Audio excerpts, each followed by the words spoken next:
बहुजन समाज में जन्मे समस्त महापुरुषों के चरणों में वंदन करते हुए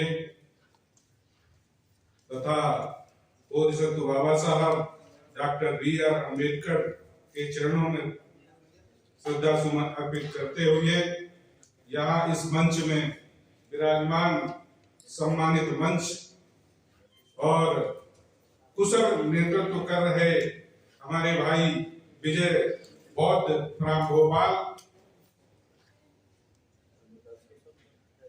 और दूर दराज से आए मेरे सम्मानित बुद्धिजीवी चिंतकगण, doctor, engineer, professor, IAS, IPS, जितने भी मेरे सम्मानित साथी बैठे हुए हैं उनको भी मेरा सादर हार्दिक वंदन एवं अभिनंदन।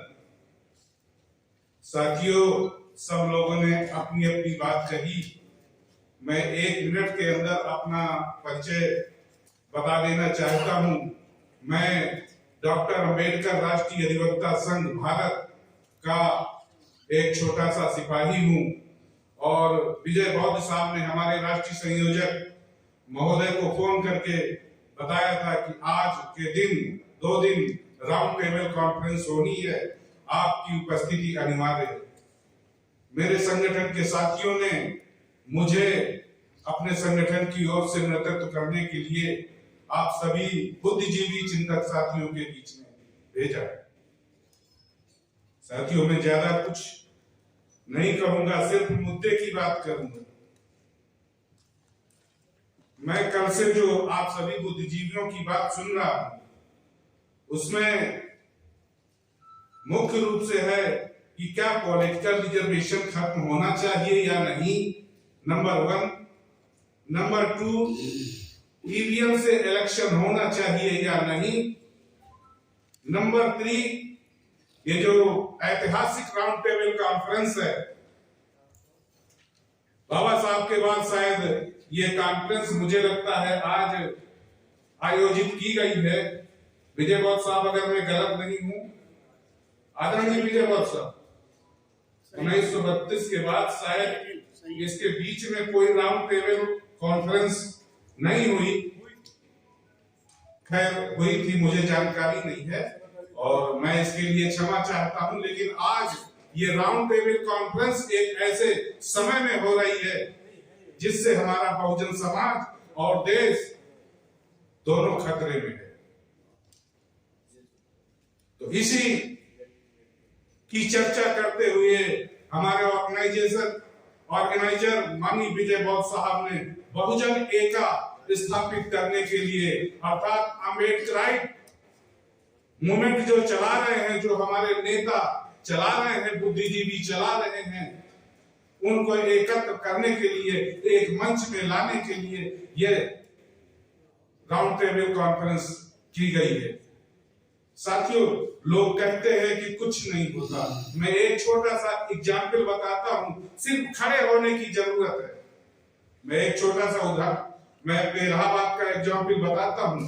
इलाहाबाद हाईकोर्ट के सामने एक बहुत बड़ी लगभग 6000 स्क्वायर फीट जमीन पड़ी है। वहां पर एक्शन प्लान के तहत हनुमान मंदिर जी का मंदिर स्थापित था, हनुमान जी का। तो एक्शन प्लान के तहत उसको हटाया जाना था। समस्त ब्राह्मणवादियों और आरएसएस के लोगों के दिमाग में ये दौड़ गया कि अगर ये हमारा मंदिर हट गया तो हमारा यहाँ पे जो हम लोग अपनी गोपनीय विरोधीगत समाज विरोधी गतिविधियां चलाते हैं वो खत्म हो जाएगी। ठीक हाई कोर्ट के नाम के नीचे 6000 एकड़ भूमि में एक संत को बुला करके, श्री 1008 श्री फलाने महाराज को बुला करके, हमारे उच्च न्यायालय के वरिष्ठ अधिवक्ता, आप लोग सब जानते होंगे कि जितने भी देश के बड़े बड़े इंस्टीट्यूशंस हैं सब में 15% लोगों का कब्जा है। कोई भी हो, चाहे जुडिशरी हो, चाहे कार्यपालिका हो, चाहे विधायिका हो, सब में 15% लोगों का कब्जा है। वहां भी आए लोगों ने उस भूमि का पूजन करवा दिया। वो लैंड नुजूल की जमीन लैंड थी। नुजूल अर्थात ये गवर्नमेंट की जमीन थी।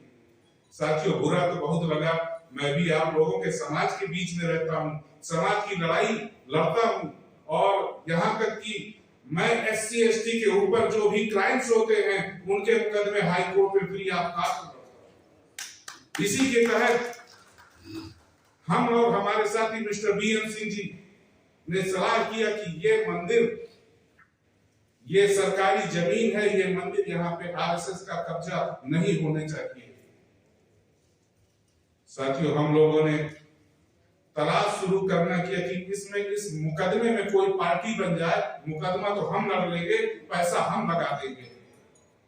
पूरे हाई कोर्ट में लगभग SC OBC के लगभग 500 अधिवक्ता, टोटल इलाहाबाद हाई कोर्ट में 10,000 अधिवक्ता, 10,000 में SC OBC मुश्किल से 500 या 1,000। कोई पार्टी बनने के लिए तैयार नहीं हुआ। मिशनरी तो अपने को बहुत कहते हैं साथियों, सिर्फ जय भीम साहब कहने से मिशन पूरा होने वाला नहीं। साथियों हमको एक्शन लेना पड़ेगा, एक्शन काम करना पड़ेगा। क्या हुआ साथियों, जब कोई पूरे उच्च न्यायालय में कोई साथी नहीं मिला, स्वयं मुझे खुद पार्टी बनना पड़ा। और मेरा दोस्त BM सिंह, मैंने कहा पार्टी मैं बनूंगा, बहस तुम करोगे, या पार्टी तुम बनो, बहस मैं करूंगा। BM सिंह ने कहा ठीक है बॉस, आप पार्टी बन जाओ, बहस में करूंगा। पिटीशन फाइल हुई।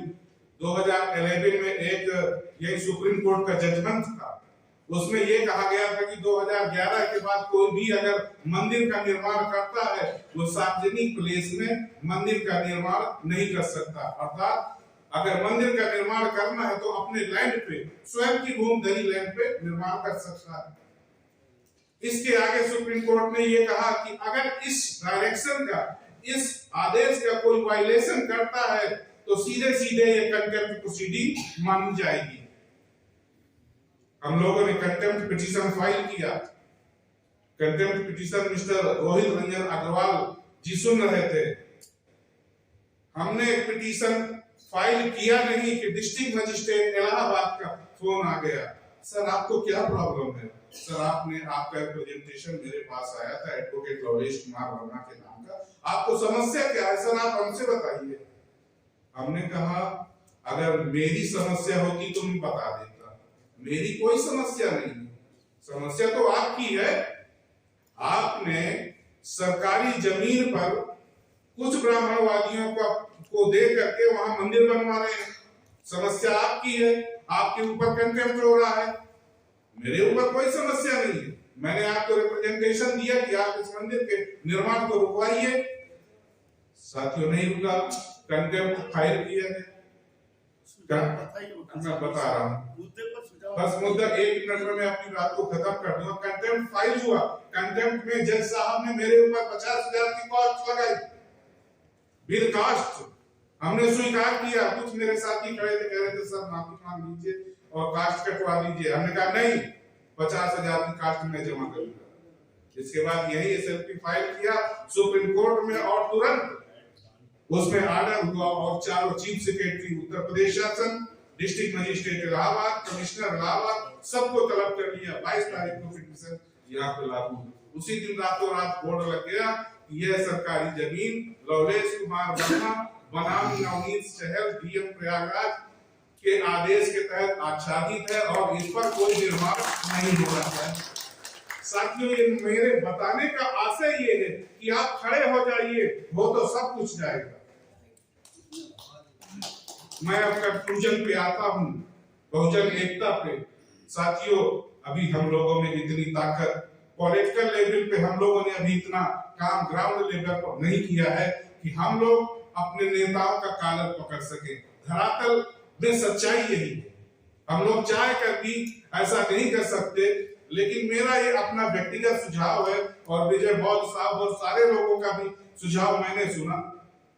तो अगर बड़े दुश्मन को खत्म करना है तो छोटे दुश्मन से हाथ मिलाना कोई गलत बात नहीं। अगर बीजेपी को सत्ता में लाने से रोकना है तो हमें इंडिया के साथ चला जाना पड़ेगा, बाकी छोटे दुश्मन को तो हम देख लेंगे। बहुत सारे हमारे बड़े बड़े लीडर्स हैं, मेसराम साहब हैं, अभी आपने आप इस पत्रिका को अच्छा कितने लोगों ने पढ़ा है? ये सब कुछ, पूरा सब कुछ समाहित है इस पत्रिका में। जिन लोगों ने पढ़ा है वास्तव में वो धन्यवाद के पात्र हैं। तो मेरा अंत में यही कंक्लूजन है कि अगर हमें बड़े दुश्मन को खत्म करना है तो छोटे दुश्मन से हाथ मिलाना, क्योंकि और किसी पॉलिटिकल पार्टी में इतनी ताकत नहीं है कि वो बीजेपी को रोक सके। ना तो बीएसपी में इतनी ताकत है, सबसे दलित अम्बेडकराइट सबसे बड़ी पार्टी देश की है बहुजन समाज पार्टी, जिसका पूरे देश में संगठन है, लेकिन आज भी वो इस पोजीशन में नहीं है कि बीजेपी गवर्नमेंट को रोक सके। हाँ, अगर वो इंडिया गवर्नमेंट में चली जाती तो स्वयं बीजेपी को तो रोक देती और स्वयं प्रधानमंत्री की भी दावेदार बन सकती थी, लेकिन उन्होंने ऐसा न करके स्वयं चुनाव लड़ने का जो निर्णय लिया वो बीजेपी को पूर्ण बहुमत में लाने का कार्य किया। साथियों, मेरा तो यही सुझाव है। मैं फिर तीसरी बार रिवाइज करता हूं कि बड़े दुश्मन को खत्म करने के लिए छोटे दुश्मन से अगर हाथ मिलाना पड़े, मैं किसी की तरफदारी नहीं कर रहा हूं, मैं एक शुद्ध वकील हूं पेशे से, मैं कोई राजनेता नहीं हूं, मुझे भाषण देना भी नहीं आता, क्योंकि हम भाषण देने का, कोर्ट में भाषण देते हैं उसकी फीस लेते हैं, इसलिए मैं बहुत अच्छा भाषण भी नहीं दे पाता हूँ। साथियों, आप लोगों ने मेरी बात को ध्यान से सुना, बहुत बहुत आभार। जय भीम, जय बुद्ध, जय भारत, जय संविधान।